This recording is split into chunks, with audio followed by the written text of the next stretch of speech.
దుబ్బాక శాసనసభ్యుడు కొత్త ప్రభాకర్ రెడ్డి అనుచిత వ్యాఖ్యలు తీవ్రంగా ఖండిస్తా ఉన్నా.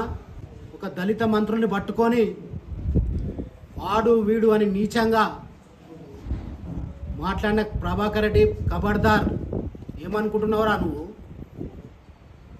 వాడు వీడంటే పడనీకున్నాం అనుకున్నావా? దామోదర్ రాజనరసింహ గారిని విమర్శించడం నీ నీచ సంస్కృతికి నిదర్శనం. ఏమనుకుంటున్నావు? ఏమనలేమనుకుంటున్నావా?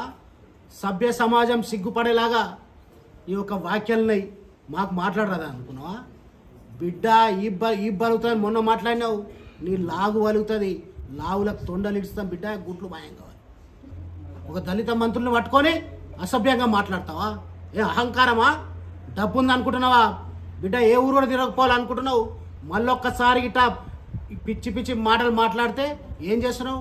నేను ఇంకోసారి కూడా చెప్పదలుచుకున్నా, ఈ ప్రాంతానికి నిధులు మంత్రులు వస్తే నిధులు అడగాల్సిన బాధ్యత నీ పైన ఉంటుంది శాసనసభ్యుడిగా.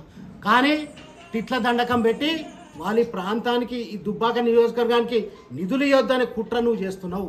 కానీ కాంగ్రెస్ పార్టీ దుబ్బాక నియోజకవర్గం గతంలో అభివృద్ధి చేసింది. ముత్తంరెడ్డి గారు ఆయన కాంగ్రెస్ పార్టీ 10 సంవత్సరాలు నువ్వు నిద్రపోయి సిద్దిపేట నాయకులకు తాకట్టు పెట్టినావు.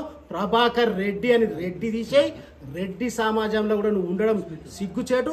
ఒక రెడ్డి వై ఉండి ఈ విధంగా అసభ్యంగా మాట్లాడితే అసలు నువ్వు రెడ్డి కాదు, ప్రభాకర్ అని పెట్టుకో. ఆ రెడ్డి తీసి ఉన్నది పిచ్చి పిచ్చి మాట్లాడక బిడ్డ, నీకు పిచ్చి ఆసుపత్రికి పంపించాల్సి వస్తుంది. మరొక్కసారి బేషరత్తుగా మా దామోదర్ రాజనరసింహ గారికి, వివేక్ వెంకటస్వామి గారికి బేషరత్తుగా క్షమాపణ చెప్పి ముక్కుకు నాలుగు రాలని డిమాండ్ చేస్తాం.